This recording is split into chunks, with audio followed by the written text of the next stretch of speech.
Welcome to Two Chicks and a Horror Flick, a weekly horror movie review podcast. I'm Tawny Ray. And I'm Felicia Connor. Subscribe to get new episodes every Wednesday. We dive into trivia, drink a little whiskey, and of course, give our no BS opinions. Join our Discord server or message us on social media to talk all things scary. And if you like the show, consider supporting us on Patreon. You can find all these links on our website, twochicksandahorrorflick.com. Thanks for listening. Now let's get scared. All right, hello everyone. Welcome back to our show. Very excited. Today we're going to be talking about the movie. I know what movie it is. So you guys are like, why don't you know? I do, but I want to pronounce it correctly. Fréwaka. Fréwaka is how you.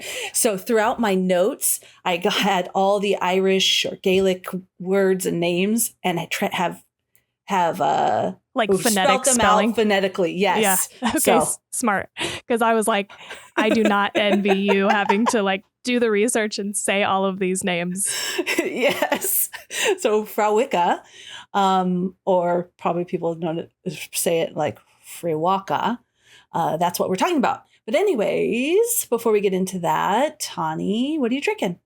I am drinking some matcha. Figured it would be good to have a little bit of caffeine pick me up here in the afternoon. What about you? I am drinking water because I had my caffeine earlier, and I am drinking some, looks like an old fashioned, but it looks like a real heavy pour of bourbon. Yeah. But it's ginger ale. I was jealous there for a half second. A full cup of bourbon neat. Just no whiskey. No. Oh my gosh. Awesome. So before we dive in and I find out everything that you are doing, I wanted to say something. And I hope it resonates with people and makes them feel better. And if you're listening to this way in the future, I hope it resonates with you and makes you feel better as well with whatever you're going through. It's just something that I was thinking about lately. And so often, I'm sure we all agree that often the world feels very heavy, distressing, heartbreaking, horrifying in not a good way, not a good horror way. Yeah. And I'm not saying this from just my point of view, every point of view, every side, every angle. I think that is one thing we can all agree that we're all feeling in one way or another. And so I wanted to say to you, Tawny, and to everybody listening, this is why I love this show. It really hit me this week where I was feeling down, and I thought about us recording on today. Let's get these words out. This recording today, and I was really excited and looking forward to it, and it brought me joy. So this is something I really love about the show, about the horror community, is that for like this little slice of time, everything feels right. Everything feels aligned. When we talk about horror movies and we get to like step into this different space where we can lose ourselves in the story, we could be shocked, we could be scared, amazed, amused, and we can just be lost in this storytelling. And then we can come together and share this energy, this love for horror, scary movies together. It's just a really, really nice thing and a blessing. And it hit me at work. I was talking to Christine, which you all know if you have heard our episode. What was the movie called? It Follows. It Follows, yes. And I was joking with her. I was saying that I'll switch from my personal Instagram account over to the Two Chicks and the Horror Flick account just to lift my spirits. And it hit me how crazy it is that horror is what helps me joyfully escape from the tragedies of the world. And that's like the real beauty of it. Like horror for me, and I think for a lot of you, since you're interested in it, is about like storytelling, escape. It's a catharsis we've talked about often, a connection with community, which brings me a lot of joy. So I wanted to thank you. I wanted to thank everybody that listens to our podcast as part of our Discord community, because it's just really healing.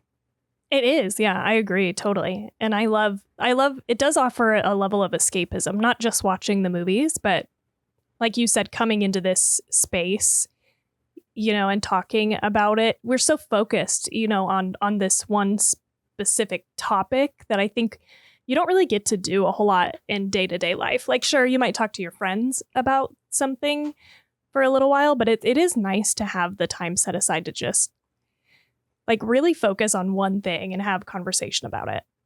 Yeah, I see other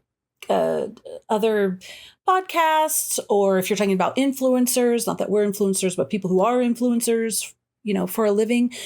And when they are, and not any one comes to mind, but often, just all the time, people are like demanding that they speak about whatever's going on in the world. And I really appreciate how we've preserved our podcast is for that joy. You can go and hear whatever horrible things you want to hear. It's very easy.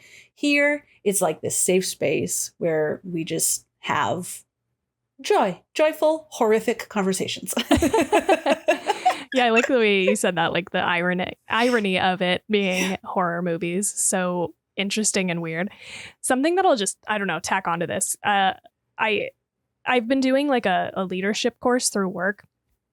And something that I thought was interesting that I was actually doing some like pre-reading about today was about like empathy and being genuinely curious about other people. And there was like a quick note about how there's like 3 different types of oh God, what is it? I think it's like 3 different types of empathy. And there's like a surface level sort of, I'm not going to remember the names of these, but the basic level is like it's just novelty. Like it's exciting to experience new things, but it's like really shallow. Like you don't go really deep. But then the next level is like the grown-up version of that. And it's where you are going like deep in a topic or like with someone, a conversation with someone. And then the last one is like you have empathy for people and you care about them in some way. Like, so that's an even different sort of set of empathy. But I that second one, that's like really putting yourself in the shoes of people and going deeper with them to try to understand, really took off with the invention of the printing press, because then people were able to read stories about perspectives that they never would have had otherwise. And I just thought that was really interesting and kind of ties to what you're saying a little bit. That is so fascinating. Oh, I love that. It sounds like a really great course. I teach empathy to like customer support specialists in the corporate environment. And I didn't even know there was different levels of empathy. Yeah, it was really informative. That's very cool. I didn't even think about that with the printing press. Yeah, I was like, no way. But I mean, that makes sense, honestly. Not spiraling too much, but what you just said made me think, like, so we had this deeper level of empathy that was able to be tapped into with the printing press and being exposed to different point of views. And then have we lost that now with the over access of different information? And I don't fully know what I'm talking about. It's just a sparkling of an idea that's coming to my head now that we have social media and we have even actors, not actors like in Hollywood, but people that are actively trying to kind of divide us or share misinformation from all over and all around on every topic. Where I just have noticed that it seems like there's a big lack of empathy now, even though we have access to even more information than we did when we only had the printing press. Totally. Actually, in this same set of like pre-work that I did, there was a video that I watched like about a Black man who like went sort of undercover. I say that with air quotations, but he like in order to like understand the digital echo chambers, he created a new profile and acted as someone who's like on the alt-right to just get a better idea of like what they are fed. And it was a really great video. Like I'll totally share it in our Discord. And it all came back to empathy. It was like he was like, something unexpected happened and I ended up like having empathy for these people. And we had like a shared point, the people who were like genuine and had like a genuine concern, like that is where we connected on that. And that's fascinating. Yeah. That's so fascinating. Because we don't see what other people see.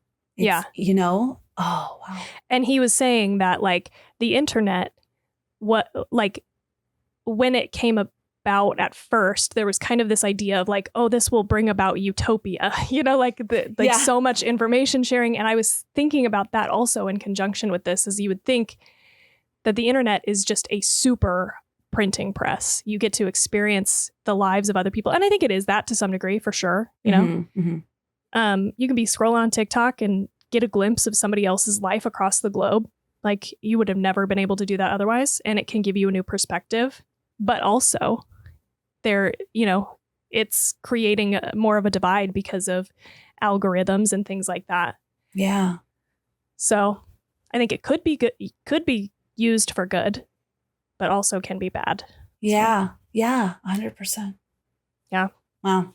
I liked that tangent. So me too. That was deep. That was a deep tangent to start with. Tawny, what else has been going on? What else do you have to share? I don't have a whole lot. I made Jade watch The Devil Wears Prada.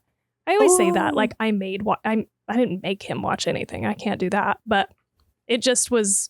We know what Hulu. You mean. You were like, we're watching this, and he was like, okay, cool. Right. Exactly. Exactly. And it was really good. It was an interesting. I had seen it before. He hadn't, but it had been a long time. It's a good movie.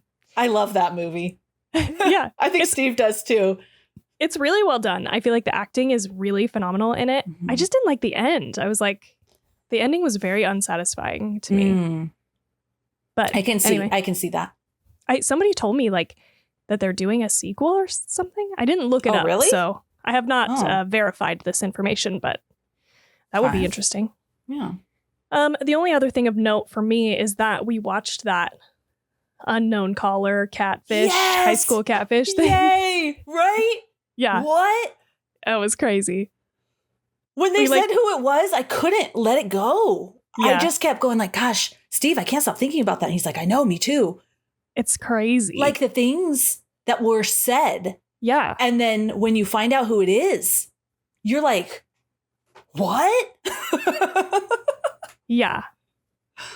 I unfortunately kind of had it a little bit spoiled for me because of something I had seen online. But it's okay. It was still an interesting watch and experience.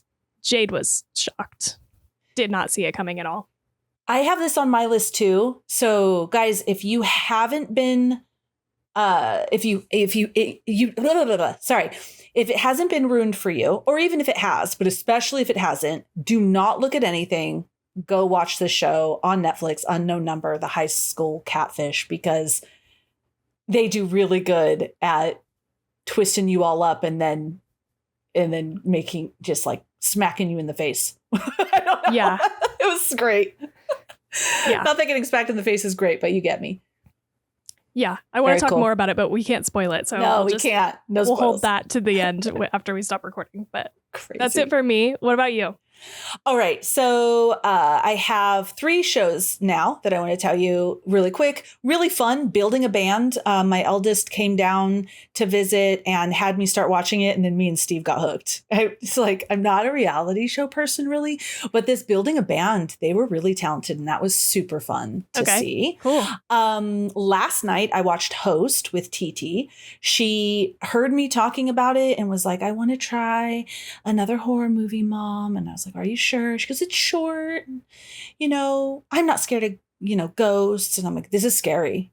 Yeah. I'm just letting you know it is scary. Yeah. It's in my top 10 for sure. Maybe my top 5 after watching it last night, maybe my top 5. I don't know. I'd have to look. Don't commit me to that. But we watched it and she had me tell her a little bit about what was happening before it happened so that it would ease the scary. She loved it. She's like, wow, that is so well done. It was so scary. And I'm like, honey, you're going to have bruises on your arm. So don't go out in public, because she was holding my hand. Like I had my hand around her arm and we were cuddled together, and she would feel because she would cover her eyes and she'd feel my body tense. like just getting ready for it. And she'd go, but yeah, she said it was great. And yeah, I don't want to say anything else about the movie in case you haven't seen it for some reason. You should definitely go see it, but great movie. Yeah. Okay. So sounds like she wasn't super traumatized. No, so far so good. Everything is good. I did let her know when there were going to be some major jump scares. And so that helped her prepare. And that was really nice, kind of just, so I think that was better. There was one I forgot. And I kept telling her, no, there's not a... You're like, no, you're fine. No, you don't see a face. You don't see a face. And then and I screamed because I had forgotten about it. Yeah. Great movie. Great movie. And then I also watched Netflix, that AKA Charlie Sheen. Oh, yeah. Documentary. It was just fascinating because I knew that he was really into drugs, but I didn't know all of it. I didn't follow it. Steve knew. He was like, no, it gets really crazy, absolutely crazy. And I thought it was well done. And it was neat to see him as a kid and how he grew up how he got into movies, how he grew up and how he spiraled. It was good. Is the overall documentary like vilifying him or like, what's the opposite of that? Like he's the one sharing him? No, neither, I would say. Okay. It's like middle of the road. Yeah, exactly. He's sharing the story. And I feel like he talks pretty honestly about, he says like, I was stupid. This is what I did. Like, I don't know what else to say. Like, I just fucking did it. And I was doing this, doing that, doing this. And, people were trying to help me. And I was just like, fuck you, I'm out of here. So it didn't seem like he was trying to sugarcoat anything, blame anybody else. He was like, this was my fault. The way he treated Denise Richards, he was like, that was me. And, and then if there was someone to share blame with, he was like, look, we both did this. So yeah, I don't feel like it was glorifying him or demonizing him. I don't think you left hating him. Okay. It kind of was just crazy, and he acknowledges neutral was the word I was looking for. Yeah, earlier. Life, he was handed so many opportunities and he was just dead set against destroying it, and he doesn't know why, but that's what he did. So that's kind of how it was. Okay. Jade wants to know. He he keeps looking at it and being like, I don't know, I don't really want to watch this, but I just want to know if it does one or the other. Yeah, I would say neutral, because even people that they have on talking about him, I guess he had said to the producers, or maybe to them, to everybody, be honest. Like they said, well, we were thinking of bringing this person, like Heidi Fleiss, on. Do it. Like, do it. Do it. Like, bring people on. And some people are pretty blunt about their thoughts on him. And yeah. Okay. Yeah. Okay.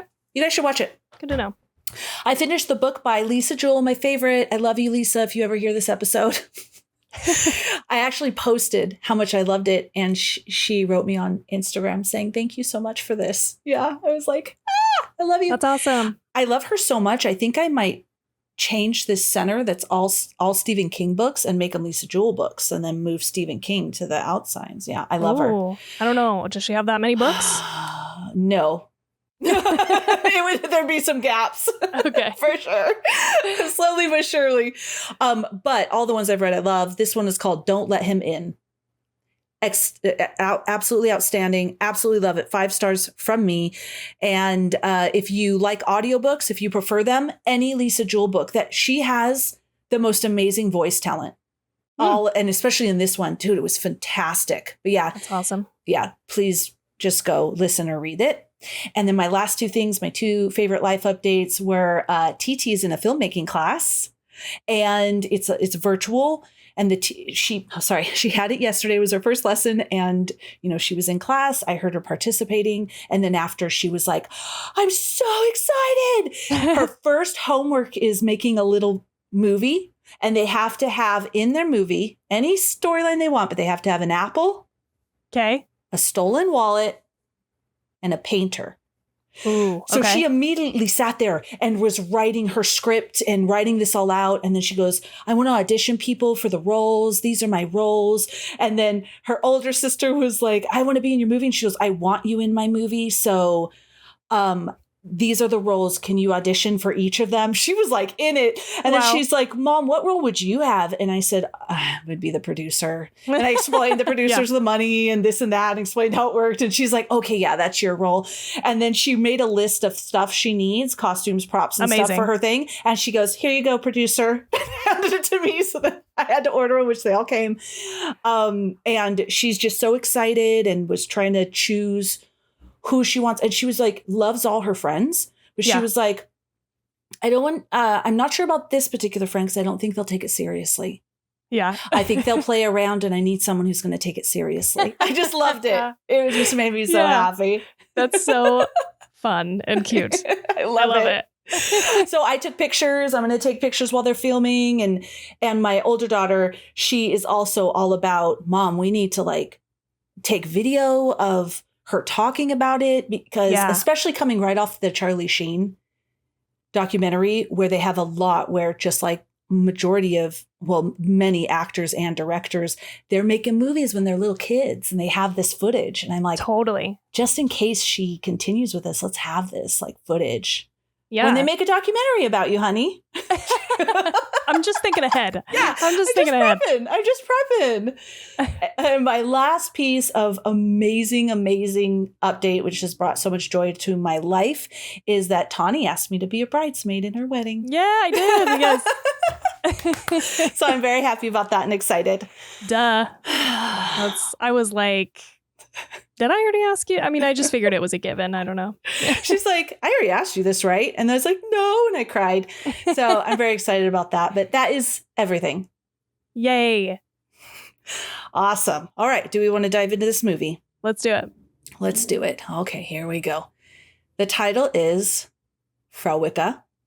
Nice. And the director is Ashlyn Clark. She's also done The Devil's Doorway and Childer. And if you're open to it, I would love to do The Devil's Doorway. It is, I believe it looks like a found footage type film. And you may want to do it after I give you some of this research and trivia that I told you about. Okay. Because The Devil's Doorway addresses one of the themes in this movie. Okay. Genre is folk horror drama. It was released as a festival premiere in 2024, general release in 2025 on Shudder. It was filmed in Ireland, and Ashlyn Clark also wrote it. All right, here we go. The cast. Claire Monley was Siobhan, or Shu. So that's how you say her name. And the reason, the name is spelled Siobhan. So, dude, I can't Siobhan. even. Yeah, I was having a hard time like reading the subtitles on this one because I was like, what they're saying just does not compute to what I'm seeing, like names and stuff. Yes. All right. And then we have Bria Ni Nocton is Peg. Alexandra Bestitskaya is Mila, which is her partner or her fiance. And then Olga Werley is Deidre, which she doesn't show up a lot, but she was the caretaking service person who was coming to check on them. Okay.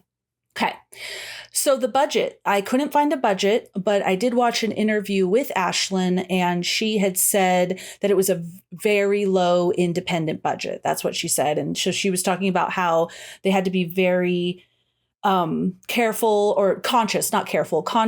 of what they were filming and where, especially because it rained so much in Ireland. They couldn't have any delays. The whole thing was shot in 20 days. Damn. And because it's such a low budget. So yeah, I saw a box office. I don't know if there's any credence to this, maybe because it was released to Shudder, but 21,893 internationally.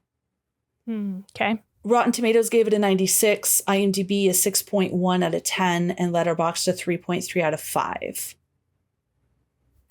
All right. Since we are moving into a more in-depth summary. Oh, what? You have Nothing. contemplation on your face. Nope. I didn't mean to have that on my face. Sorry. No contemplating going on over here. Okay. Spoiler alert, turn back now because we are going to spoil the shit out of this movie, starting with this full summary that I have here. Here we go, with lots of Gaelic Irish words. Good luck. Okay. Shu is a young woman studying to be a carer. She's still reeling from the recent suicide of her estranged mother and carrying deep emotional scars. Looking for a way to move forward, she takes on a placement in a remote Irish village where her new assignment is to provide round-the-clock care for an elderly woman named Peg. She's not only looking for a new way to move forward, she's getting married, her partner's pregnant, so they also need the money. From the very beginning, Shu feels uneasy. The old farmhouse is dark and remote, and Peg herself is hostile, erratic, and deeply suspicious. Peg has barely left the house in decades. She's an agoraphobic and insists she was abducted by the Nashi or Nushi. Either way, that's how they're spelled. Ancient supernatural beings of Irish folklore. The villagers around her treat her with pity, dismissal, wariness, as if her story carries both shame and danger for the town. Shu initially sees Peg's claims as signs of mental illness, maybe dementia or paranoia. But as the night passes, she begins to hear strange noises in the house, feels watched, and experiences unsettling dreams. She discovers odd objects hidden around the home. And actually, I would argue that they weren't odd to her. Amulets, salt, charms, it seems like she knows what they are, and that she, probably because she grew up in Ireland, she knows what these things are used for in folklore and things like that. That suggests Peg has been warding off something for years. They're all over the house. As she spends more time with Peg, her own trauma starts bubbling up. Flashbacks and intrusive memories connect her mother's abuse, religious shame, and eventual suicide to the suffocating weight of Ireland's religious and patriarchal culture. In Peg, she recognizes a reflection of her own pain, women silenced, locked away, and punished for stepping outside societal boundaries. The line between folklore and reality begins to blur. Peg insists that those beings, are coming for her again. Shu is skeptical but shaken. One stormy night, strange occurrences escalate. The house seems alive with whispers, shadows, and looming presence. Shu is drawn into Peg's rituals of protection, caught between comforting the old woman and questioning her own sanity. The climax arrives when Peg collapses, believing the Nashi have returned to claim her. We learn that Peg's husband made a deal with the Nashi to give them their firstborn baby if they return Peg to him. And we also learn that Peg is Shu's grandmother. You can tell that ChatGPT didn't write that. I plugged that bad boy in there. It's very straightforward. In a harrowing sequence, Shu experiences visions that entwine Peg's abduction story, Shu's mother's suicide, and her own suffering grief. Whether supernatural or psychological, the forces are at work, push Shu into confronting the generational trauma she has been carrying. By the end, Peg dies by stabbing herself in the eye with a door handle, and Shu is left alone in the house, shaken, traumatized, but with a grim new clarity about herself and her mother. In the film's closing scenes, Shu dons her grandmother's old wedding dress and appears to give herself, in quotes, to give herself to the Nashi.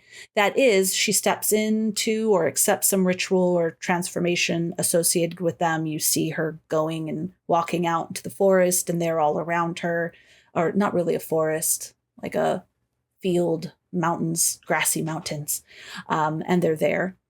I already said that. And the film closes with Mila at the red door leading to the basement where the Nashi seem to reside, or there's a portal there, begging for them to give Shu back to her, and she's willing to do anything. It ends very ambiguously where were the Nashi truly real, or manifestations of trauma, religious guilt, cultural repression? The answer is never made explicit. I don't remember Mila being at the door. It comes up after some of the credits. Fuck. Okay, I missed that. Shit. Yes, guys, post-credit scene. Okay. So what it is she, they show her against a wall crying and crying and crying. And then she goes, please, please give her back to me. And then it shows that she's actually in front of the red door on the ground. And then she goes, I'll do anything. Okay. Interesting. Okay. Reread me that last sentence after that in your. The one about it ending ambiguously or Mila at the door? Yeah. Ending ambiguously. It ends ambiguously. For us watching, were the Nashi truly real? Or manifestations of trauma, religious guilt, mental illness, cultural oppression, manifestations of these? The answer is never made truly explicit, even though we do see her at the door. We're kind of, I think what's meant by this is we are left feeling, did she lose her mind? Are these things real? Like what? Totally. I was definitely confused by the end. I'm sad I didn't stick around in the credits long enough to see that scene. I'll go back and see if I can watch it after we record, but good to know. Yes. All right. That is everything. Thanks for joining. Just kidding. Tawny, that was a long one. I need to, I think, edit it a little more. Tawny, what did you think about this movie? It's so hard to like get it down to like a manageable summary. I struggle with that too. Anyway, I think I liked this. I am excited to hear research because I definitely was left feeling confused. I thought that they had taken Mila and that's why she went in was to offer herself in exchange for her. But then that like didn't happen and I was confused about that. And so that makes a lot of sense that that's actually not what happened. But yeah, I think some of this stuff just didn't quite connect for me. Like I think I got the outline of the story, but there was just some things that I felt like I was missing for sure. I felt the exact same way. And I have a note here. I made a note right after I watched it the first time. And what I had said is, I felt like there was something that could have made it more creepy. And I don't know what it is. I think it might be the mixture of religious Christian elements and then folklore elements and mental illness elements and childhood trauma that made something not click for me. And then I said, as an outsider, as though like anyone sees me, well, I knew I was going to be saying this to you. So as an outsider who is not a filmmaker, I feel like removing the Christianity element and focusing on just the folklore and that story of the Nashi and trauma and mental illness wrapped up into that would have been more intriguing. Okay, so that was my first initial take. Yeah, I agree with that as I sit here now because those things did not seem to connect for me. So then today I said, I made a note, a bullet point. I disagree after researching. Okay. Okay. When I rewatched after doing the research, I loved it more. I feel if I was Irish and familiar with all of these different things, with the historical and cultural history and trauma of Ireland, and of religious persecution that happened there and of folklore, that this experience right out the gate would have been a 5 out of 5 experience for me first watch. If I would have been coming to it with that knowledge. And I have one more note here that I almost feel like, I know nobody wants the movie ruined for them, but it's almost worth researching the movie before watching it. Interesting. Okay, this is a special case. Yes. Okay, because I was like, I feel like I'm missing something, which felt stupid because I'm like, I get that there's like these superstitions, like that, I'm getting that part. But like, I did feel like there was just something culturally I was not understanding. Yeah, I have tons of notes. I watched a number of interviews with her and just with Ashlyn and just, wow. Then I was like, whoa, this is incredible. If I knew all of this and now knowing all of this, I think it was brilliantly done. Okay. So we'll get into some of these really interesting historical elements and themes that she entwined in here. And I think you'll agree. It's hard because I still have the feeling of the initial experience. So I don't know what my score is yet, but it definitely was brilliantly done, in my opinion. Yeah, and knowing too that it was such a low budget movie helps, because I do feel like there were moments I wanted stuff to be scarier, you know? Mm-hmm. But when you're working with a limited budget, I mean, there's only so much you can do. So Yeah, because those nashis or nushis, maybe it's nushies, because they said either it's she or nuh, nushi. But so, I think when I hear Ashlyn Clark speak, the sound is almost like mixed together. okay. Yeah, so I'm not going to say it right. I apologize. But anyways, the nashis, they were very scary looking with those weird basket head, like, Yeah. it was a creepy thing. But I feel like I should at least tell you a couple of things before we talk about the movie itself, because they are direct I think it's just going to help us. Like interpretations of what she was thinking, if that's okay. But if you have anything to say, please. Well, I was just going to ask you your overall. It seems like you overall love this movie. Is that a fair assumption? Yeah. Just wanted to make sure we didn't skip over that. Yeah, I liked it. And then I really liked it. And then after a couple hours of research, I'm like, dude, this is brilliant. Okay. Yeah.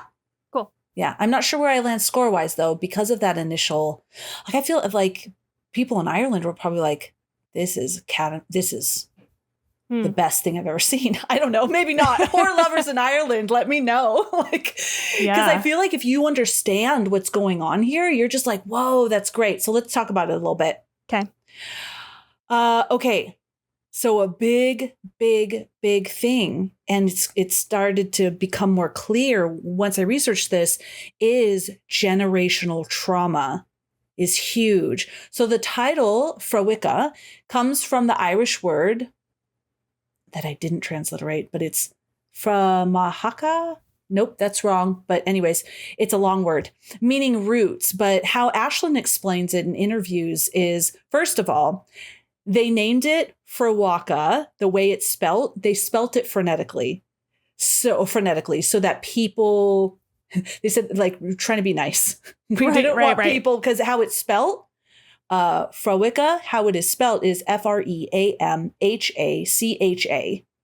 And she was like, nobody was going to be able to say this. So it means roots. But that was something else that she explained is in Irish, it's not just roots like we think of, because roots, she had said, could be roots of a daisy. These roots, this particular word, is they're thick, gnarly, deep, entangled roots that you can't dig up. It's like really hard to dig up these types of roots. And so these suggest the themes of like really deep intergenerational trauma, deep connections to the land, to your ancestors, to your history. So that she's like, it doesn't really translate well, because when you hear root, it doesn't translate to what that word truly means, and means to me, and means to the movie. That makes sense though too, because the cover has the her bleeding eyes, or some of the imagery of the movie has like the bleeding eyes, and it's like roots underneath. Yes. And I looked at that after I watched the movie, and I was like, I have no idea what that means. So that's very good to know. Yes. All right. So when she was talking in this interview, what was really important to her, she mentions down here that the movie had a really, really strong influence of Irish folklore, notably the belief in the Nashi and entities of old myth. And she said in this interview, I wrote this down, she mentioned that Irish folklore is passed down from generation to generation by word of mouth, and like a lot of cultures, and each retelling has the storyteller's little spin on it. That's how folklore is passed down, right? We've all experienced that. So for her, this was her little spin on the stories she was told that terrified her and kept her up at night as a child. So she feels she's adding to this discourse, which Cool. I really liked. Yeah. One of the things that I think once I tell you this, a lot of the imagery is going to kind of, oh, that's where that came from. That's why I thought if I was Irish and I grew up with this folklore, it would have really clicked for me.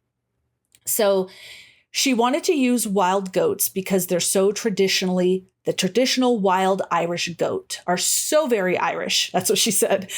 And they have a lot of mythology behind the goats. And I don't know if you remember, but when the movie first starts, there's like this goat in a field and you think, oh, it's starting. But then no, like the production companies pop up. I was confused. I was like, what did I do? Yeah. She said that was intentionally placed there.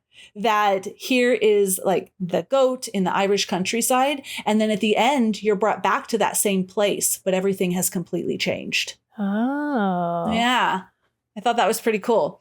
But goats are so Irish, she said, that there's actually still to this day a festival in Kerry. And I looked it up. It's called the Puck Fair. And it's centered around goats and it's still celebrated and no one really knows why it's celebrated. It just is. So I was like, I have to know about this. Goats are a natural part of the landscape, so also linked to their mythology. And she brought up Black Phillip and just goats in general. But listen to this Puck Fair. Every year, a group of people up in the McGillicuddy's Reeks mountain range in the Kerry County, they go and they catch a feral goat.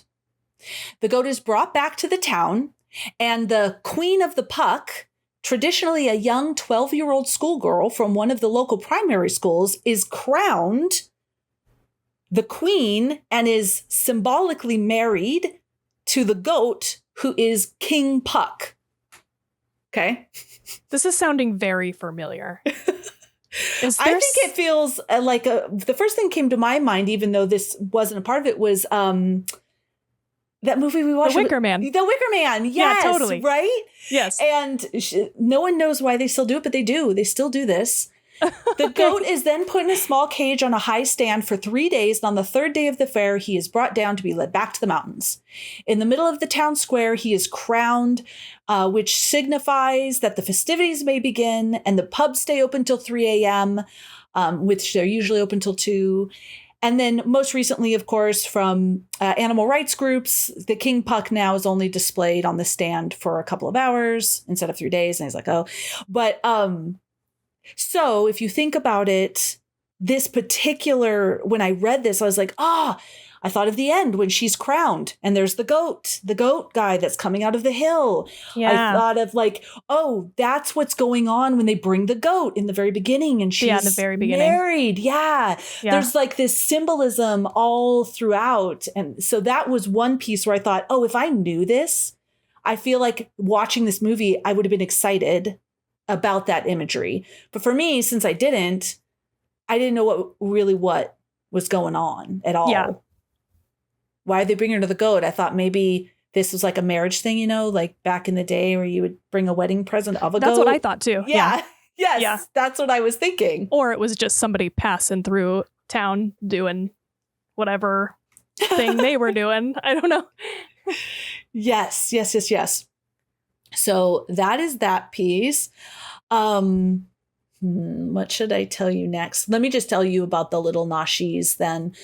This refers to fairy folk of Irish mythology, a race of beings who are believed to live in mounds called shees or forts and other entrances in the other world. Let's see.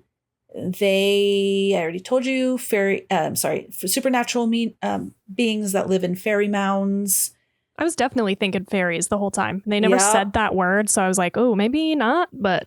They only say it once with the fairy tree. Right. Which I have something about that too. The shees are also believed to be ancient gods and people of Ireland who retreated to the mounds after being overthrown. And they're ancient sites. Let's see. They have magical abilities to shapeshift, influence human behavior, and use glamour. Interactions with the she are often dangerous, with possible consequences like mysterious illness or stolen babies if they are offered. I was definitely also going down the changeling route. I was like, is there something with this because it's like literally the only thing I know about Yes. Irish mythology. I also have, just because we mentioned it, Irish fairy trees are solitary hawthorn or ash trees, often found alone in fields, that are considered sacred gateways to the fairy realms. Mm. You definitely don't want to disturb those trees because it can bring you very bad luck and misfortune. I think that's why there was all those little offerings and stuff on that tree when she walked by. She ripped down those scissors. Shouldn't have done that. Yeah. Bad girl. The folklore, the red door, I was curious about that too, is often linked, in Irish folk tradition, painting a door red is often linked to protection. It's a symbolic barrier to keep out evil or unwelcome spirits, including the same for the upside down horseshoe, which wards off fairies and brings good luck. Now, the horseshoe I knew from my Greek grandmother. When I had my first daughter, she gave us this little horseshoe pin, and it was like an upside down horseshoe, and it had the evil eye. It's to ward off the evil eye. And she had mentioned never, ever, if you have a horseshoe in your house, never have it hanging by the horseshoe down. Like, if you're looking at the video, but like where you're hanging it by the round part and the ends are hanging down, because that's draining it of its good luck or protection power. So you always have it up like a U. Okay. Yeah. I think I've seen a lot of them hanging like that, but maybe upside down. Yeah, like because I feel like this is a decoration you see a lot in like Western-y type decor settings. I think that's why my grandma mentioned it. I don't know if I had one or if she was just telling me, but it bothered her if she saw people with horseshoes that were hung the wrong way. That were this way. She was very superstitious. So Okay, so there is all that imagery, but there's one thing, and I don't know, should I dive into it or should I? It's the religious aspect, or do we want to just talk about things? That's going to be juicy. It is. It's juicy. It's big. I want to say that if there is for a second after you said that, you were like, my grandmother is superstitious, really superstitious. I'm like anti-superstitious, if that's such a thing. I think, but I thought to myself, like, I wish I was superstitious. I think it's kind of cool to have like little rituals or like things, but I'm definitely on the other end of that spectrum, which I think is its own kind of, I don't know, superstition. Like I have a 13 tattoo for Friday the 13th because it's like supposed to be bad luck. And like, I don't know, there's like kind of this thing where I'm like tempting fate because I don't know. It's always worked out in my favor, at least so far. Knock on wood. I bought this really cool, some superstition there. That's the irony. But I do have like a necklace that has a bunch of like bad luck things on it. Oh, it's that's from cool. It's from this company called Little Rooms. And they actually have a good luck version and a bad luck version. But I bought the bad luck version because it has like a black crow, a black cat, a horseshoe, and then I think like a broken mirror, like a little icon of a broken mirror. I just think it's cute and I think it's funny. There's just like there's like a humor and a lightness, I think, for me about sort of like joking or laughing in the face of that kind of stuff, like, yes, I don't know. I think it's because when I was a kid, and so I think this will lead nicely into our conversation here. I didn't grow up with a whole lot of religion. But there were things that were sort of like Christian thoughts or values that did seem to affect me, even though I would not consider myself someone with like religious trauma. Mm-hmm. But I felt like there was such a weight, such a heaviness around sort of like the devil and the devil tempting you and going to hell. It was like all felt very heavy. And so I think when I grew up and sort of realized that like no one actually knows what the fuck is going on and I don't even believe this really, there's something about like taking that power back that I think is part of what feels good about it to me. So I don't know.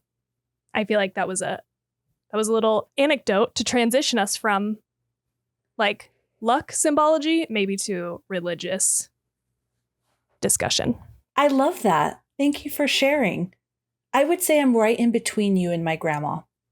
Yeah. My grandma's full on, you don't mess with that stuff, period. Yeah. And you're like, I'm messing with it Yeah. right now. I'm right in the middle. I also, like, my daughter specifically chose number 13 for her softball uniform. And she's Yeah. like it's my oldest, anti any of that. I love a black cat. I think they've got a real hard rap from Me people, too. these poor little cats. And I'm not typically suspicious, I wouldn't say. However, I do knock on wood. My mom has always knocked on wood ever since I was a kid. So it almost feels like really uncomfortable if I don't. Oh, okay. Interesting. If I say something, oh yeah, things are great. I immediately, it's almost like my hand, I feel it in my hand. Like, you better knock on wood. Yeah. Compulsion. Yes. When I'm walking, if there's a ladder, I don't think anything bad would happen to me walking under the ladder. But why? well, why push it? So that's kind of like, if I have to walk under the ladder, it's fine. I'll walk under it. But if I don't have to, then I'll go around it. The broken mirror thing, no. I mean, mirrors break. Yeah. So I think it's kind of like, it's there. And if I could avoid it, I will. Some of them don't affect me at all. Some of them, knocking on wood, has quite a pull. Like, what's the one about salt? Like dropping salt or something, spilling salt. I do that too. And guess what? There's just salt everywhere because I don't remember if it's the left shoulder or the right shoulder. So I just bing, bing. Do both. Yes. I don't even know what it is. I don't even know why, but I remember my mom doing it. So interesting. I do. If I don't, it's fine. I don't do it in a restaurant, but it does pop into my head that, we spilled salt. Fling it over your shoulder. I don't know which one. I'll do both. I'll just do both to be safe. There are things like, ever since my oldest traumatized me and said, if you hear someone calling your name and no one's there, don't answer. And so that is really, I don't. I wouldn't do that either. Yeah. Yeah. And even my littlest, I don't know how I didn't tell her that, but she, and we were at her softball practice and I thought someone went, Miriam. And so I looked and my daughter goes, what are you looking at? And I go, I thought someone called my name. She goes, you're not supposed to respond. And I was like, well, I didn't say anything. I just was looking around. She goes, by looking, you're responding to their call. And I'm like, oh, but what if someone was calling me? Yeah, totally. What if someone needs me? No, I say that doesn't count. Doesn't count. I don't say anything verbally. I don't say anything. Like sometimes when I'm sleeping, like I hear something and I wake up and then I'm like, I'm not responding. Or recently I've been feeling like something touches my foot, like just goes like this right up the arch of my foot. And I wake up and I just tuck my foot in the blankets. I don't look. They're like, just going back to sleep up here. Nothing happened. Oh, okay. Funny. So this religious aspect was my biggest problem. I thought it didn't fit. I was like, why do we have the Mother Mary and the crosses in her eyes and these Nushi characters? Yeah. Or Nushi characters. What's going on here? The crosses in her eyes, though, super dope. I was like, cinematography wise, I would like love to just pull out this one frame of like the super close up of her eyes with the like hot pink / red crosses in there. That was great. Yes, it was. It was so good. I wanted to like it so bad, but I just didn't understand why there was this imagery. Because even if it was the mom, I kind of went to maybe the mom put this all around her to protect her, which might be. Yeah, I didn't feel they delved into that enough. But here, I'm going to delve into it for you of what this kind of imagery meant. And then we can talk about, I think it did a good job representing that, but did there need to be more in order for people like us to understand what was going? Yeah. Yeah. Okay, so Catholic rituals and symbols. The film draws heavily on Ireland's Catholic heritage. So with the prayers, the crosses, the funeral customs, the purification rituals that are all scattered throughout this movie. Even some of Peg's protective charms against the Nashi echo a mix of folk belief and Catholic beliefs, like salt and candles, but also holy water, things like that. Urine is probably a folklore, not a Christian Catholic thing. Yeah. But okay, here's the thing. And now this circles back to what I was saying about possibly you being open to watching The Devil's Door, because it explores this specific topic. One of the themes in it, or one of the topics that Ashlyn tackles, is the Magdalene laundries and asylums. So, and this is a part of Irish history. I was like, I could not figure out what they were talking about when they kept saying laundry. I was yes. Okay. Yeah. Oh, now it comes full circle to me, because I didn't even realize that they said that. Because one of the things that was hard for me is some of the captions, I didn't even understand what they were, because the transliteration was like, yeah, you were talking about that, how it was spelled, and it went so fast. Yeah. And I was trying to watch the movie, the visual elements of the movie. I don't even remember them talking about laundry. I think it came up like twice. They mention that that's where Peg was. Oh, God. I can't believe I missed that. Okay, let me tell you about these laundries. Okay. Clark has said she wanted to explore intergenerational trauma in Ireland, particularly the damage caused by Catholic institutions like the Magdalene laundries and asylums. So what are the Magdalene laundries and asylums? By the way, the last one closed in 1996. Okay. So what they were, Magdalene laundries were Catholic-run institutions. They were run by the nuns, and the priests would visit and they were active from the 18th century until as late as 1996, where fallen, in quotes, women, so unmarried mothers, women accused of promiscuity, sexual abuse survivors, girls considered unruly, they were confined there. Their families would bring them there. The women were forced into unpaid labor, often laundry work, hence laundry, okay. cut off from their families and subjected to intense shaming under the guise of moral reform. Many endured physical, emotional, and sexual abuse.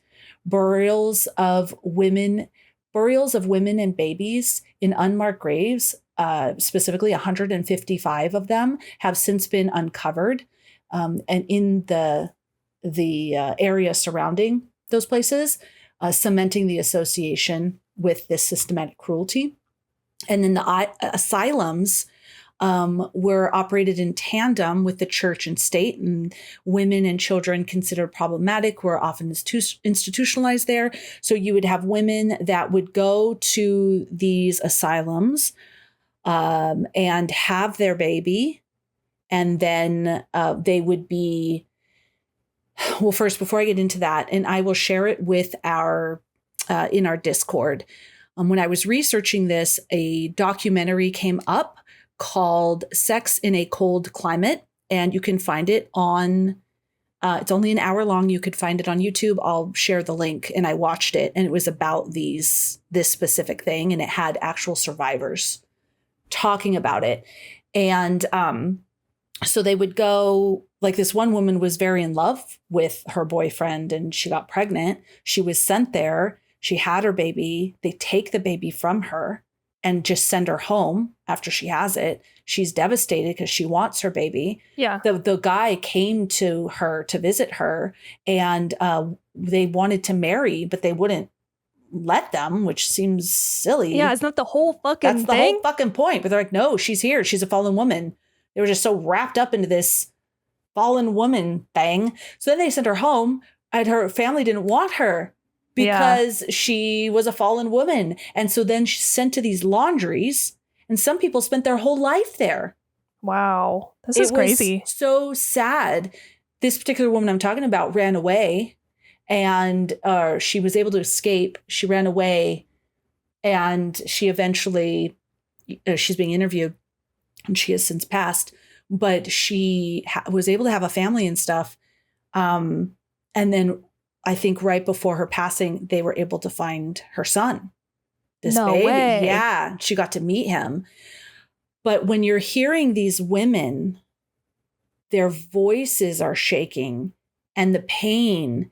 And I thought to myself, this is what she's conveying in this movie, this generational trauma. These women are talking about how now, when they got married, they were unable to be intimate with their husbands, and just all the trauma that from what they experienced, because the priests would come and, take advantage of them and all of this stuff. It was just horrible. They would be whipped and all horrible things, guys. And they just, even when they're being interviewed in this interview that is on YouTube, let's see, does it have 1998 was when the documentary was created. Their voices are shaking and they're crying. And they're like, they said, once we were released, we were some of the lucky ones that were released, or we got away.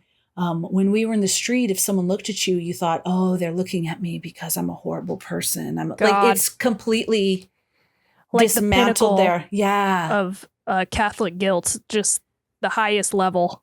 Yes.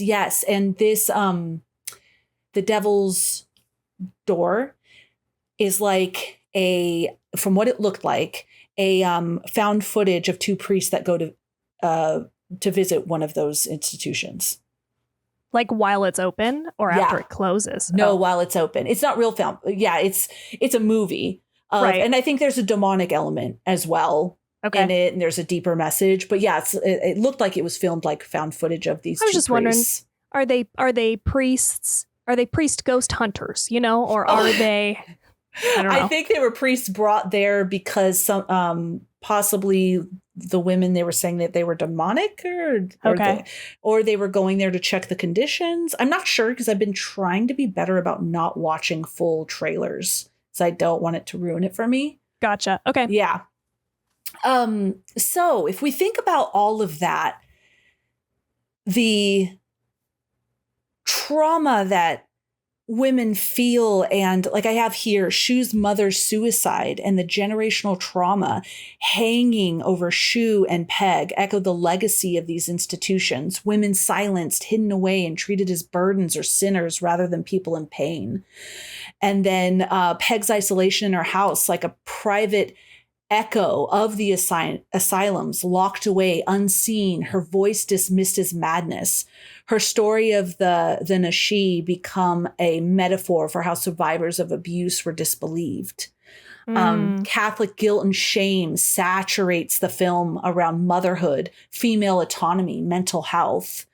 And then I have this piece about the Nashi, or I'm sorry, about Peg's wedding night. Because I was wondering if she was pregnant when she puked outside. I was wondering about that too. Yeah, but I wasn't clear. So she was. Okay. So on her wedding night, Peg, who was pregnant, is abducted by the Nashi. The film shows mummers. I don't know what that is. With cone-shaped masks and a goat, common folk horror imagery during the abduction. Then, desperate to get his wife back, Peg's husband, Dahi, makes a deal with the Nashi. He promises them his and Peg's firstborn child in exchange for a self-return. Peg is eventually returned to her husband, but she comes back without her baby. And the husband is subsequently tormented by this decision, hounded by the Nashi, until he ultimately dies by suicide. The film reveals that the Nashi have haunted Peg ever since and have been sniffing around her granddaughter, the care worker Shu.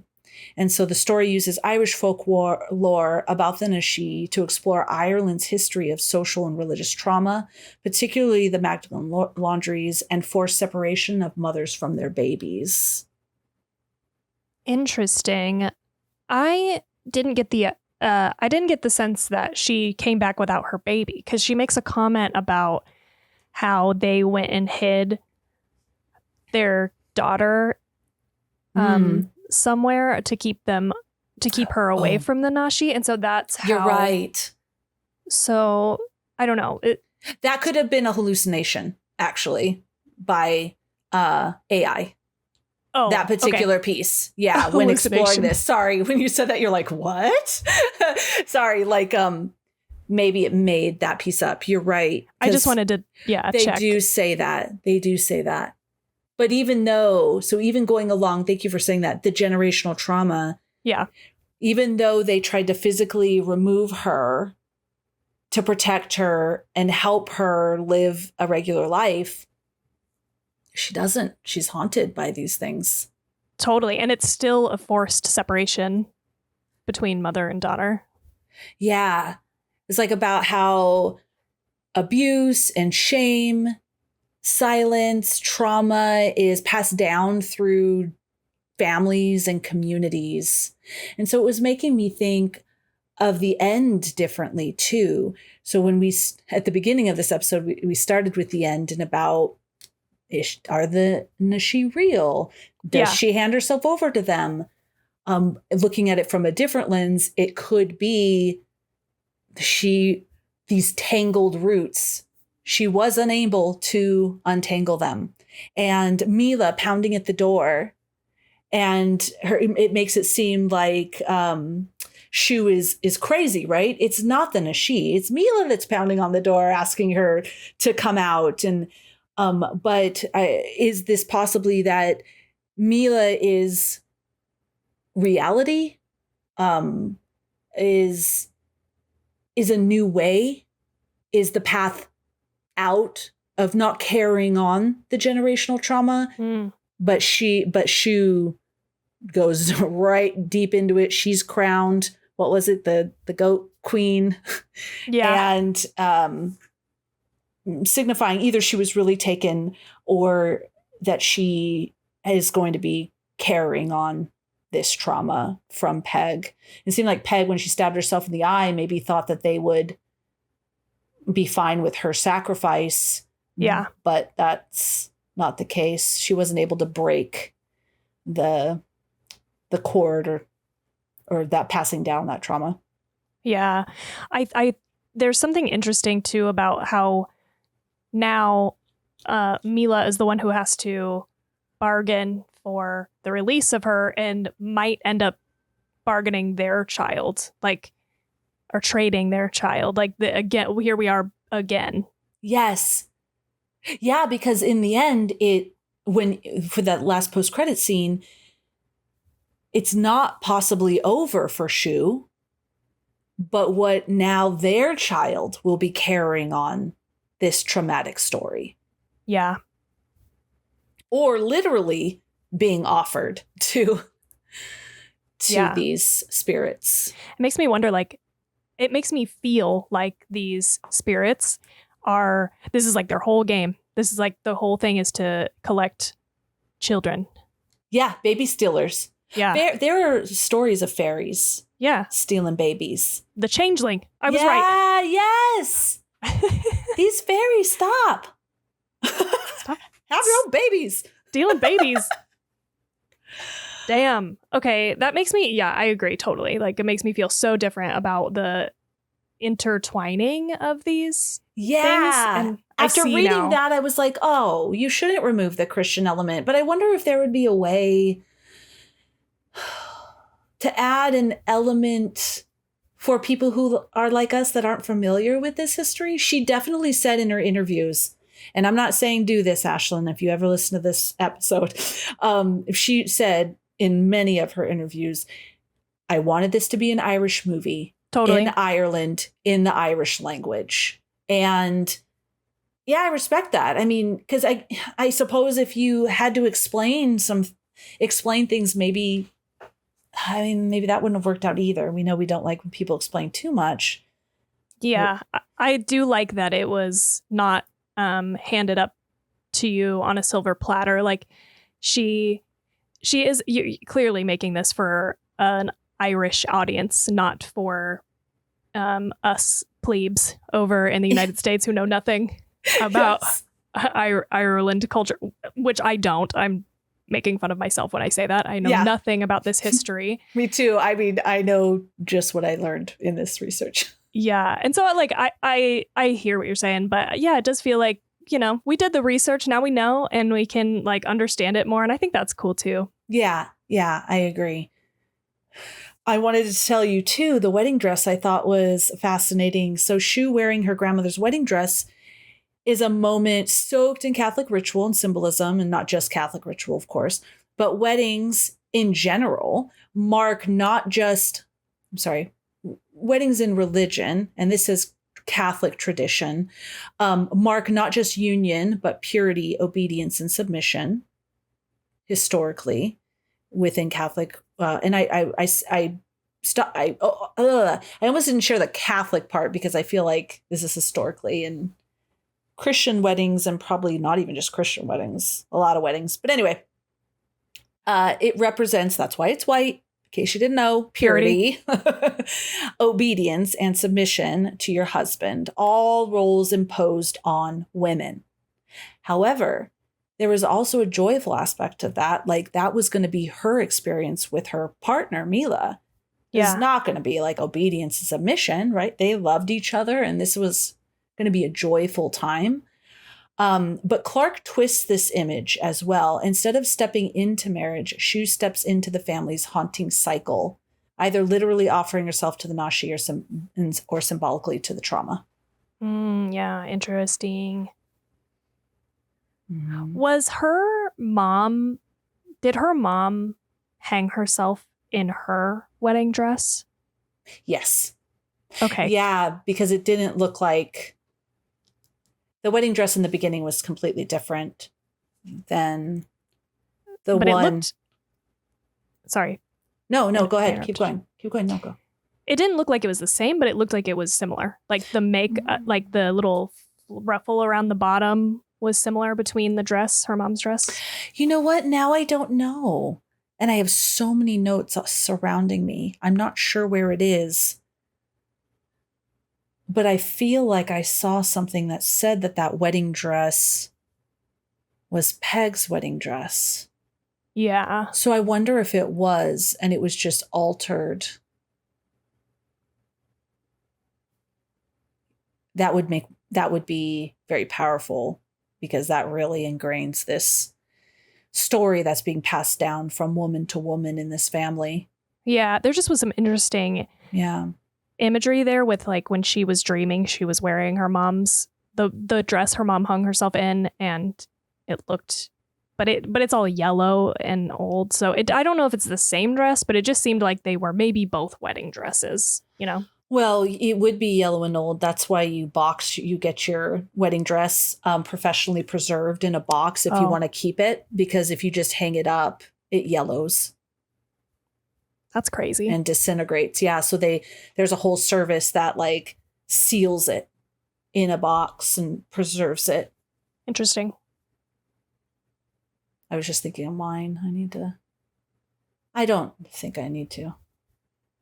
I know. I'm like, how long would it take? I mean, like, how many years before it? This is, I guess, if you want your great-great-grandchildren to go, wow, this was Bubby Miriam's dress. I mean, I don't know. Yeah. I think one of my kids, if they want to use it, or I don't know. I'm not super attached to it. I liked it for when I got married. It felt pretty and it was nice, but I love my husband. But I'm not really attached to my dress, I would say. I mean, like, what are we?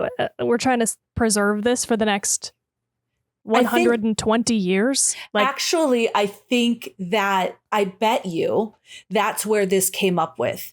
The dress was passed down from generation, because now I'm thinking of movies where it was assumed that the mom takes out the dress once the girl is engaged and says, here is the dress.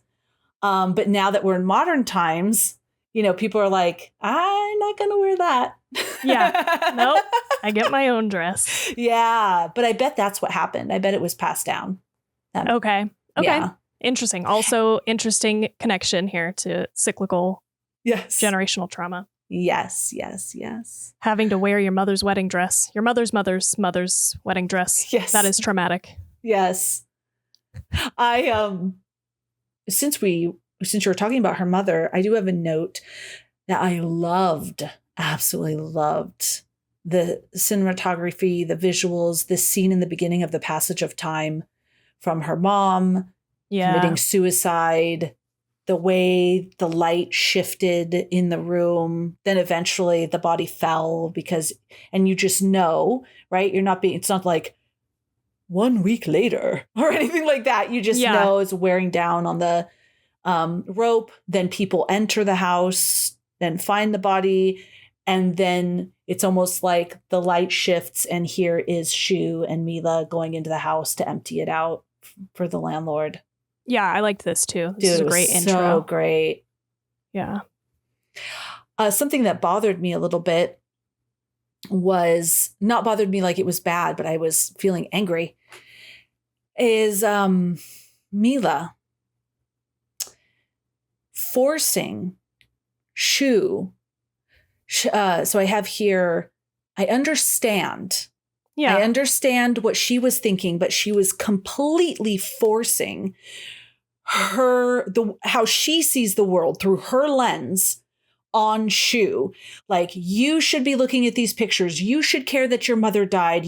And she was totally shaming her and guilting her into caring more about her mom, who was seemingly just kind of psychologically abusive and probably physically abusive to Shu.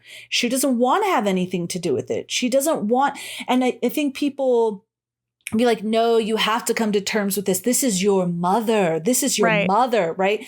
And there are times when that's true, but it was really bothering me, like forcing her to look at this stuff. Imagine if she was just terrorized her whole childhood with this.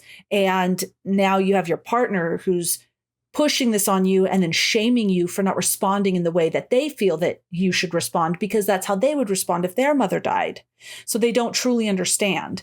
It was just bothering me.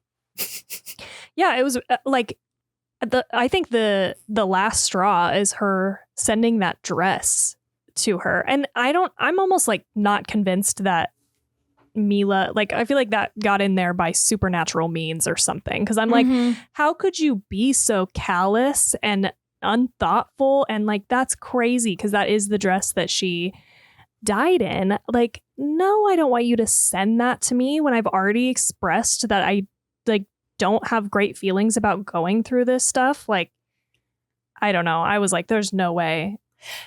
That's a good point. She sent that. Maybe it was sent by supernatural means. Because that woman, Deidre, so we have this, is she actually someone that's coming in just to check on things, or is she not? Well, obviously when she was like, I won't bite, I won't bite, I won't bite.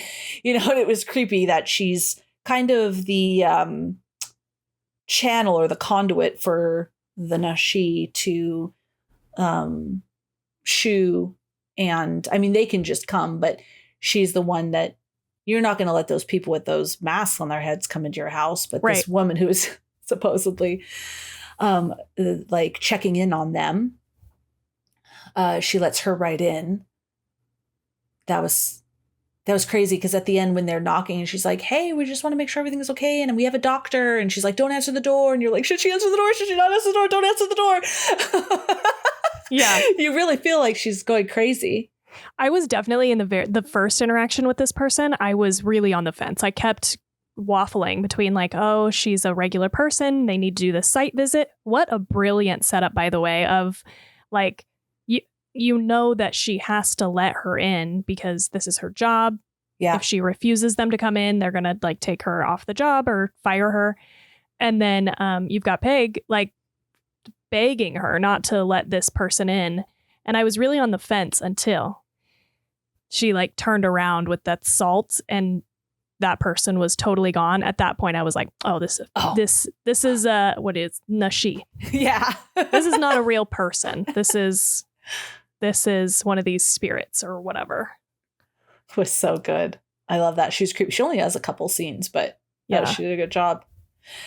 I have a random note where Peg says, young people always think they invented everything. And I was like, yeah, Peg. I thought that was funny too. That was a really good line. Because they do act that way. And I know I did when I was younger. I know I acted like, oh, whatever. And I know my kids act that way. So funny. I had a I had a comment about the relationship with Mila. Yes. I also thought it was very weird that like things just went to shit with them so quickly. Like I could totally see Mila's perspective as like, I would not want to be left alone to be the one to deal with all of this as the person who's not related to this person. Like you are their daughter. It's kind of on you. Like I'll help, obviously. So I get some of the frustration, I think, from her end. She didn't actually seem that frustrated about it. She was like, I'll stay here, keep going through the stuff. But then when Shu was like yelling at her on the phone about it, like, yes, it wasn't good to yell at her. But then I was really surprised that Mila's response was just like, I don't know that I want to marry you anymore. I was like, whoa, dude, this seems like such a, I mean, it's good maybe not to have fully reasonable characters everywhere you look in a movie, but I just was like, this is weird. Like if you can't work through this, maybe you shouldn't get married. Like, but you're already having a baby together. So like, I come on, give this woman some grace. She just lost her mother. She's like dealing with a lot. She's like, I call off the wedding. Yes, I agree. I thought, wow, Mila, you are an asshole. Like, come on. Just give her some, stop shoving this stuff down her throat. She doesn't want to see it. Just like leave her alone. But on the other hand, now that you say that, we don't really know what their relationship was before either, because we start off where Shu is obviously loves her, but she's, I want to say grieving her mother's death. There's a lot of trauma is the only way to say it there. She's not overly kind or happy. You don't see a lot of moments where she's cuddling her, kissing her, thank you so much, anything like that. There's still kind of this negative energy. Yeah. So maybe it's something that she deals with often, but she loves her. And finally, she's just like, I don't know. Yeah, it could be. But I agree with you. It was just like, dude, it's like a break. This is weird. I mean, again, she shouldn't have been yelling at her. Like she was in the wrong there. And I get being frustrated, but responding to just be like, fuck off. I don't want to marry you anymore. Like, I feel like I would have screamed. If I had that situation and Steve just kept like, look at this, look at this, look at this, look at this. And like, I come into work at my little desk and he has like my mom's hat there or whatever. If that was a situation, like a picture of me and this person who had abused me my whole life. Yeah. And he wasn't listening, I think I would fucking scream. So frustrating. Stop it! Or I'm leaving you. Stop it! Or I'm leaving you. Leave me alone. You're re-traumatizing me every second. I need you to leave me alone. Yes, you're making me feel crazy for like not being stoked about this relationship and this trauma I experienced. Ugh. After I did the research this morning, I rewatched the ending, the very ending when she goes down into, it's almost like she went into the mound, totally. Right? So cool with those freaky guys. I call them guys because I think they were in suits, but they had those basket heads watching her and she's brought out. And then there was all this red imagery and there, I couldn't find anything, but there was that dummy with the red dress. I was curious about that. It was like a dummy and it just had a red dress. It was just in the I forgot about grass. That. And I was like, what is that? I couldn't find anything. And then there comes that Go King. Oh my God. That Go King reminds me of Lamb. Yeah, I liked that a lot. And I like that it's really this far guy off. Gets around. Oh shit. He does. He gets around. No, I really liked it. And I wrote here, the ending is like everything coalescing together. The image, this image caps off the film's exploration of generational trauma, guilt, and the weight of Irish history all together, because you just have all the thoughts. And I believe I read that Ashlyn Clark, the director, wanted to make it ambiguous as well. You don't really know if they're real, if they're not, but you have the folklore, you have the Christian imagery right before she descends, you have everything just piling on top of her, and then she just releases herself to it. So she gets deeper into it, and you have the goats, you have the Irish countryside, everything, all of it. I loved it. I wonder about the bloody eyes. Anything on that? The only thing I saw she had mentioned in an interview, she's like, yeah, that's why we have, it's like the roots. And the blood would be the DNA, family, how deep this trauma is. Because that's what she had mentioned is, yeah, that's why we have the blood that comes out of our eyes are in the shape of roots. Gotcha. Too. She said it represented generational trauma. Okay. Because it's their DNA. So familial trauma. Is it shaped like that though? Like I don't remember it being, I remember that being part of the imagery for like the cover art, but not in the actual movie itself. It was just blood around her eyes.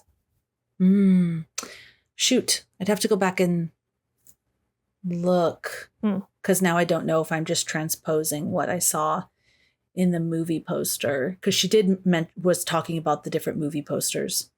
Yeah. Into my memory. Okay. But yeah, just curious about that. Man, that fucking goat king guy though looked really cool standing on that like total silhouette, like cape flapping in the wind. I was like, this is cool. I am digging him. He was over in, where were we? Where were we with Lamb? Well, you look at that. I don't know if this is true or not. I just Googled it. The protagonist, Shu's eyes, her eyes bleed at the end as a literal manifestation of seeing something so horrific that a human is not meant to witness.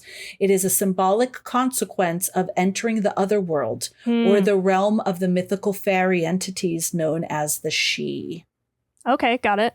Okay. Cool. I buy that. I'm glad that there's some kind of explanation. Yeah. I think I just looked up lamb. I think it's Icelandic. Icelandic. Yes. Yeah. Oh, I love that. Something that occurred to me while you were talking about it, but I forgot until right now, is just, I think it's interesting when she goes into town to find help for Peg and she can't find anybody. And I get that the implication is that there's some kind of festival going on, but I wondered if that wasn't also like symbolic of society not being there to help, like these women who got locked up in these laundries, you know? Yeah, absolutely. Absolutely, because there was a whole town that lived around there. Yeah. You know, in Ireland, and everyone was just bought into this crazy fucking idea. So human trafficking. It's literal human trafficking, in my opinion. Yeah, right? With because the fairies, yeah. Yeah. No. Yes, the fairies are human traffickers. Aren't they? Yes, they are. Not all the fairies. I don't want them getting mad at me, but the ones that steal babies are human traffickers. That's not what I meant, but I love that. What are you talking about? No, I love it. I'm at the Catholic institutions that were getting these women, because I saw a whole documentary about, I believe it was in Ireland, but maybe it was someplace else. Maybe it was France. I don't remember where, but it was the Catholic orphanages that specifically would take these babies and of unwed mothers would adopt them out to families, and they would make money that way. Oh, yeah. Okay. Got it. Human trafficking. Also human trafficking. These women in the laundries were like forced slave labor. Yeah. The ladies were describing it that's all they did. You prayed and you worked. That's it. There were no TVs, reading. You weren't even allowed to be friends with the other people. It was forbidden. You That's pray. Crazy. Yeah, you just pray and you don't get out of there unless you escape or if a family member comes and gets you out of there. Damn, that's terrible. Like, they really doubled down on this. I feel like if I was a nun there, I'd be like, this is exhausting. Yeah. Like, okay, why don't we just let somebody else deal with these, you know, women who are pregnant out of wedlock? Yeah. Let them go. Because a lot of them wanted their babies. They wanted to mother their babies. Yeah. Why not just like this one woman was explaining, she was breastfeeding her baby when they called her into the office and said, all right, you can go home, but not with her baby. And then they had to go through the process of caring for this baby themselves, finding a home to foster the baby out to. Yeah, it seems. It must have been the money, because why would you even want the burden of all of that? Totally. Crazy. And everyone just bought into it. This crazy, crazy. When I was in grad school years ago, that was my focus, was religion's effect on women's bodies, specifically the sexual aspect and virginity is what I was focused on. And I just find it so incredibly fascinating why women were so, sex was demonized, but not really as much for the men. For the women, intensely. I read this, I had it in my paper. I don't think I'll remember his name, but he was a priest that wrote this book. And I read it was in French, and I read the translated text, and I was studying French because I wanted to translate it for myself to see what might have been lost, but I never got to do that. But I read the translated version, and it was it was an instruction manual of how to suppress a woman's, not only her outward sexuality, but her own sexual desire inwardly through food. Like, never let a woman eat steak or chocolate or these things. Like, steak is warm, which could invite warmth into the body, which could make them lustful. Also, women, they should have their hair completely cut off. They should be dressed and appear like men. Their breasts should be bound so that they are not they are not causing lust in a man, because they could see the shape of their bodies. It was crazy, just absolutely crazy. Gross. And in these asylums, they did that. They were explaining that, like, the first thing, you would come in and they would cut your hair to above your ears, and they were given, all their clothes were taken, and they were given like these sack dresses that just like totally boxed your body. Like, there was no shape to your body, and that's what they had to wear. And one girl was saying her family sent her there because she was pretty and attracted a lot of attention from the boys.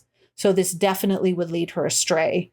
And so she was sent there, and they were like, not so pretty now, are you? And they were taught that beauty is evil. Yeah. That's fucked. Crazy all shit. Of that. Yeah, all of that is fucked. Jesus. I do want to go to this festival, though. I wanted to know, like, they don't know why. Why is it a 12-year-old schoolgirl that marries this goat? Like, what the fuck is that? That's gotta be, like, from ancient pagan roots of, like, sacrificing the virgin. It has to be. Oh, yeah, totally. Yeah, when I tried to Google that, ChatGPT was like, or the Google AI was like, girls are not sacrificed as virgins. I'm like, I know that. Just like, yeah. I'm not fucking crazy. Well, at least they're not trying to radicalize me. But still, right. I was like, I just want to know, was this a thing? Is that why? It has to be. Yeah, I think you're right. That makes sense to me. That's probably where that's from. It's got to be. I just love all of this.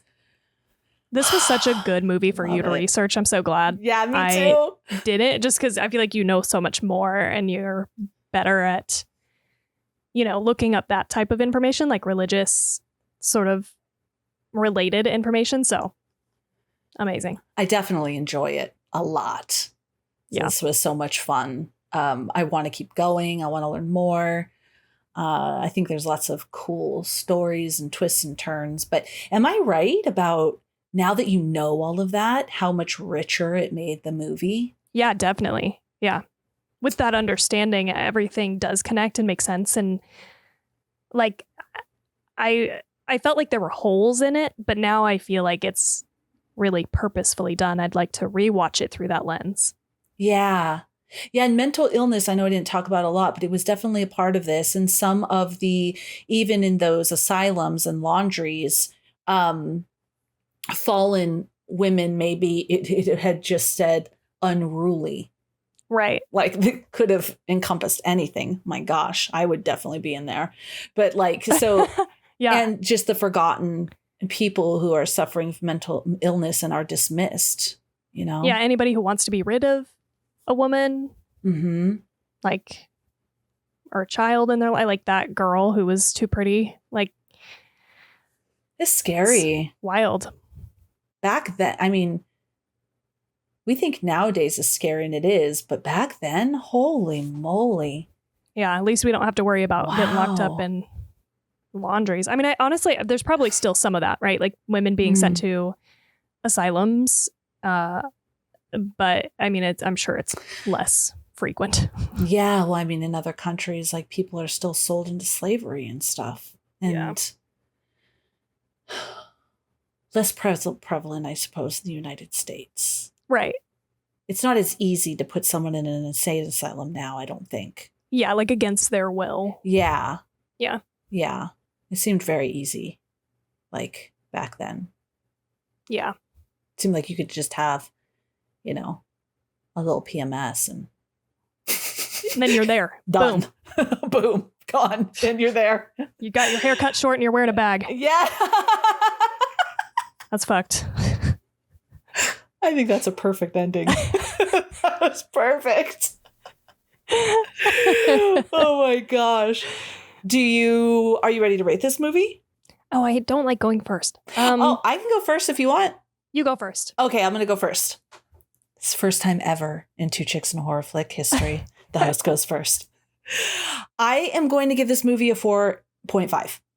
Okay, yeah. Yeah, I really liked this movie. I really liked it a lot. I think you should watch it. I do think it was brilliant.